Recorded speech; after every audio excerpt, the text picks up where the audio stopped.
You ever notice how history doesn't just repeat, it adapts? Because if you listen to people in 2025 right now, you'll hear them saying, "This isn't the Trump I voted for.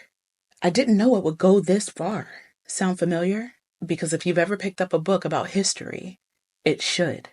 It's not the first time people have said it, and we really need to talk about what that means. Because here's the thing. Yes, absolutely. There were Germans who said, "This isn't what I voted for," when Hitler fully seized power. But let's get specific so we don't miss the lesson. When Hitler came to power in 1933, he didn't run on a single clear promise of genocide and dictatorship. He ran on ending the economic collapse of the Great Depression, restoring German pride after the humiliation of World War I, punishing the corrupt political elites of the Weimar Republic, stopping communist revolution, and uniting true Germans. A lot of people supported those goals without signing up for what came next. Some of them literally said later on, of course, "We wanted jobs and stability. We didn't want war. We wanted an end to street violence, not book burnings. We voted for law and order, not camps," because they thought the radical parts were just talk. They assumed he didn't really mean it, or they just figured it wouldn't touch them. But here's the truth they didn't want to face. Hitler told them exactly what he believed. He wrote Mein Kampf. He made no secret of his anti-Semitism. He promised to smash democracy, and he used fear and scapegoats from day one. So why did people convince themselves that it wouldn't go that far?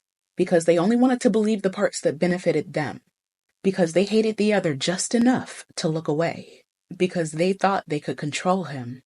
Because beating their enemies felt more important than protecting democracy. And when he took over, sure, some regretted it.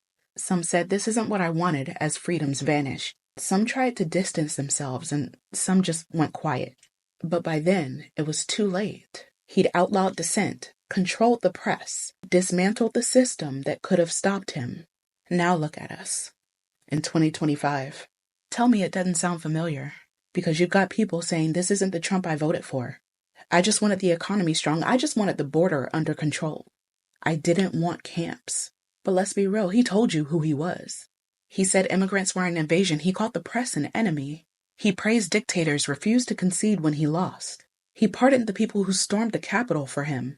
He said he'd be a dictator on day one. It was never subtle. You just didn't want to see it. And now we have actual camps in 2025. Alligator Alcatraz, a real detention camp in the Florida Everglades. Razor wire, surrounded by swamps and predators. Thrown up in 2 weeks to terrify migrants into leaving. Bragged about like it's a victory, sold to you as security. Is cruelty as policy, fear as branding. Exactly as promised.